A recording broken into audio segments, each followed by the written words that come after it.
There are many methods of performance evaluation. We will discuss 8 of these methods. The first is a graphic rating scale, which is perhaps the most popular choice for performance evaluation. This type of evaluation lists traits required for the job and asks the source to rate the individual on each attribute. The ratings can include a scale of 1 to 10, excellent, average, or poor, or meets, exceeds, or doesn't meet expectation. For example, the issue with this method is the subjectivity that can occur. Also, this type of scale focuses on behavioral traits and is not specific enough to some jobs. In an essay appraisal, the source answers a series of questions about the employee's performance in an essay form. These statements may include strengths and weaknesses about the employee or statements about past performance. They can also include specific examples of past performance. The disadvantage of this type of method is that the manager's writing ability can contribute to the effectiveness of the evaluation. Also, managers may write less or more, which means less consistency between performance appraisal by various managers. With a checklist scale, a series of questions is asked and the manager simply responds yes or no to the questions. Another variation to this scale is to check mark in the criteria the employee meets and a blank in the areas employee does not meet. The challenge with this format is that it doesn't allow more detailed answers and analysis of the performance criteria. With a critical incidents appraisal, the manager records examples of the employee's effective and ineffective behavior during the time period between evaluations.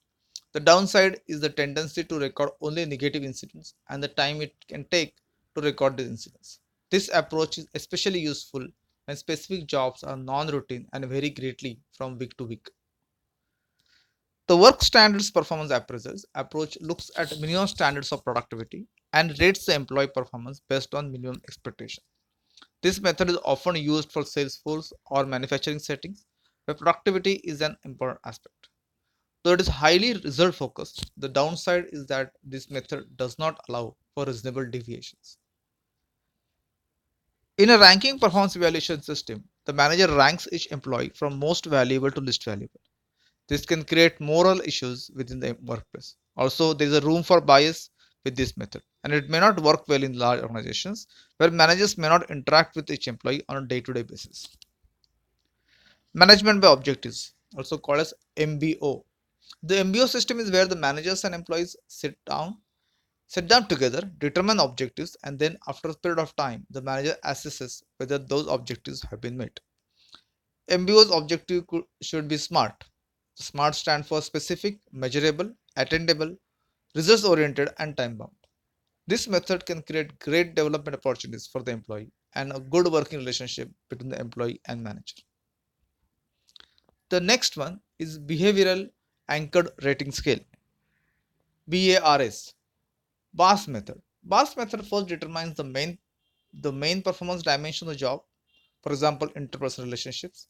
Where the tool utilizes narrative information such as from a critical incidents file and assigns quantified ranks to the expected behaviors. It uses a rating scale but provides specific narratives on what constitutes good or poor performance.